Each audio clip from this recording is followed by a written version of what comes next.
When I don't accomplish something that I say I'm gonna do, I beat myself up. Oh my God, quarantine, I'm gonna start dancing. It's okay to change as well. You start to come to these mental transformations. You're not gonna go 100%. You can't do it at all. Finally believing the positive messages that I told myself. But it doesn't mean you stop trying and have more peace with myself, more silence with myself, more self-care nights. So if I can give you a piece of advice on that to leave you with, what's up guys, my name is Eden Gold. I'm a motivational speaker in schools, and in this video I wanted to take a couple of moments to share with you some of the lessons that I have learned over the past 2 months since we have been on quarantine.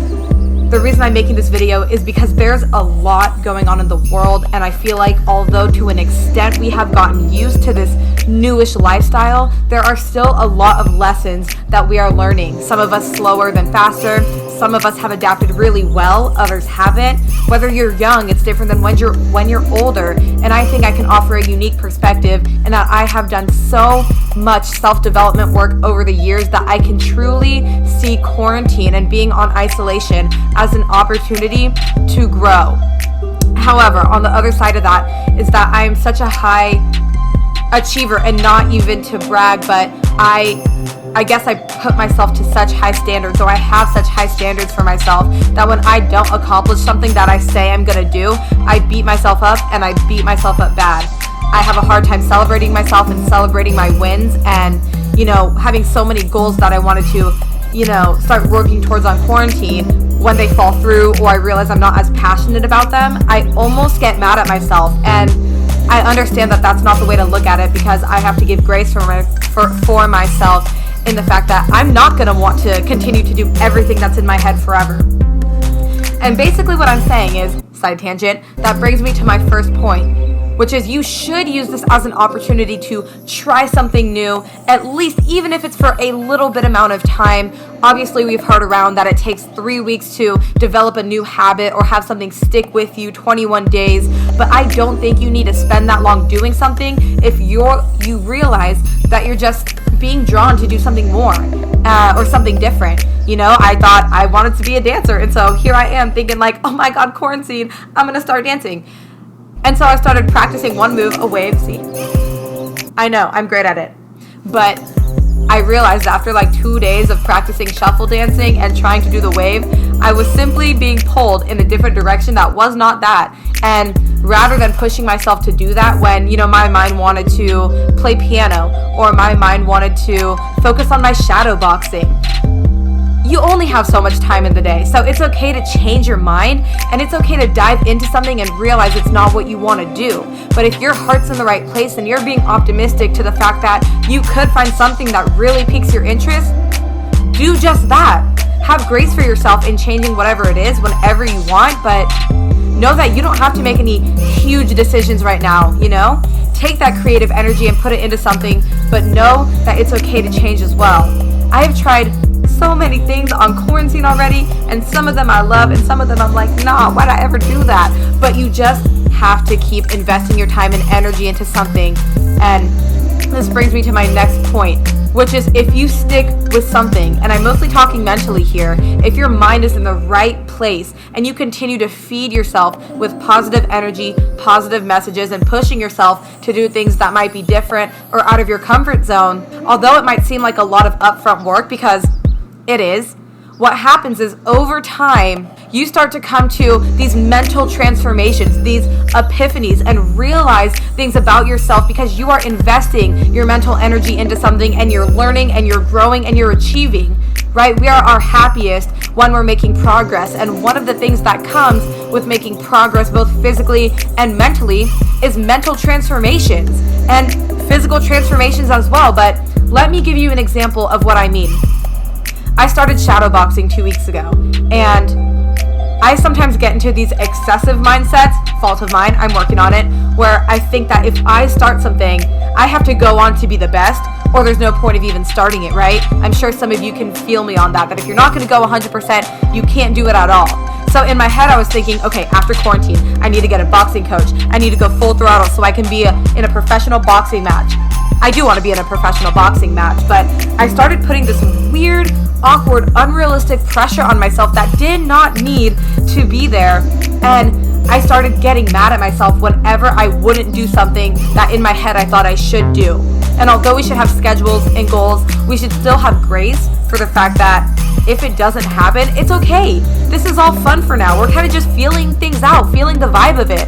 So a couple of days ago, I was shadowboxing and I was really just like thinking about it, and I was letting myself just like free flow and go for it, and I had so much fun. It was so much fun. And all of a sudden, after, continuing to try and feed myself with positive messages, because even though I was having excessive thoughts, I tried to override them with more good and more good and more good. And it was like a little bit of a battle for a while until it wasn't. And it wasn't, and I didn't choose that this was going to be the moment that I had a mental transformation.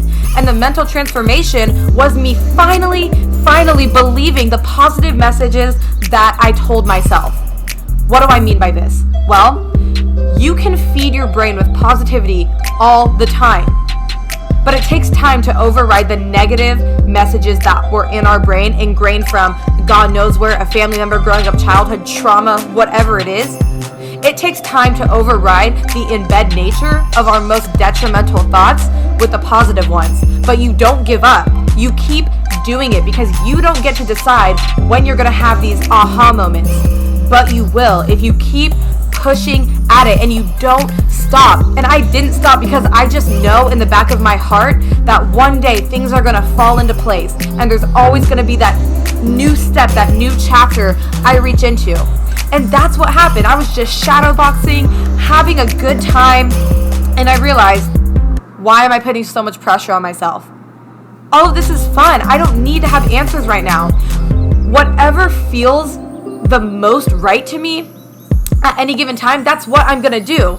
Obviously, we want to step out of our comfort zones, but I realized that, and I had been telling myself that for weeks. I just never really believed it. And even though in the back of my mind, I knew that I would believe it, and I knew the power of positive affirmations and positive messages, it was at that moment that it clicked for me. So if you're out there struggling with something, or you're trying to do good by yourself and you're wondering when it's going to pay off, you never have a distinct answer, but it doesn't mean you stop trying. It means you keep grinding, because you will learn lessons in the process that will help better you for the rest of your life. And that's the truth. I fully, wholeheartedly believe that. And if there is any mental transformations that you have found within yourself, or any realizations that you've came to since your time on quarantine, please leave them down in the comments, because I would love to know who out there can relate to this message. The third and final thing that I'm going to share with you that I've learned on quarantine is that I have a lot of love for the life that I live. I am by no means perfect.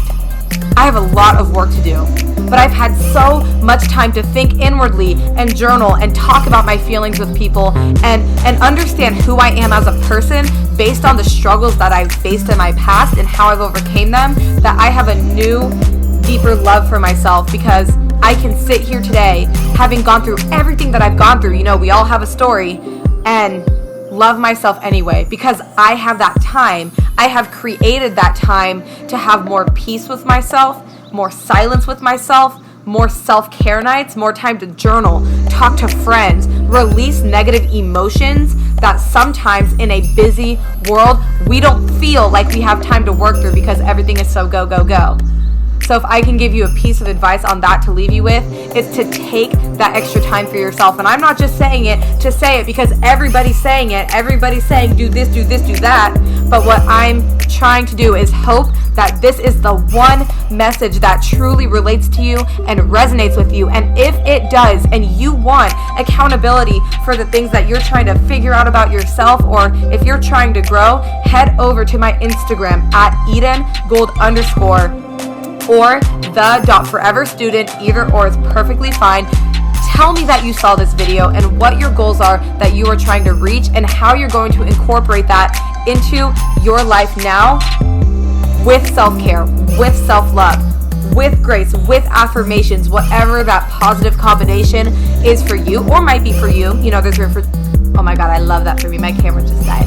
But basically what I was saying is, if you want accountability or want somebody to support you along the way, because we're all going through stuff and we really can relate in a lot of ways, message me on my Instagram. You can also, you know, subscribe to your girl on YouTube. But I hope that this video helped you. If it did, please let me know into the comments. And I would love to build relationships with you and communicate with you more. I know a lot of people need help right now, need a friend, and I want to be that for you and share some of the love and knowledge that I've learned over the course of years, you know, throughout my recovery and throughout learning to love myself. And I would love to share that with you. So with that being said, sending you all my love, and share this with video. Okay. Share this video with anybody who needs it. All right, guys. Bye.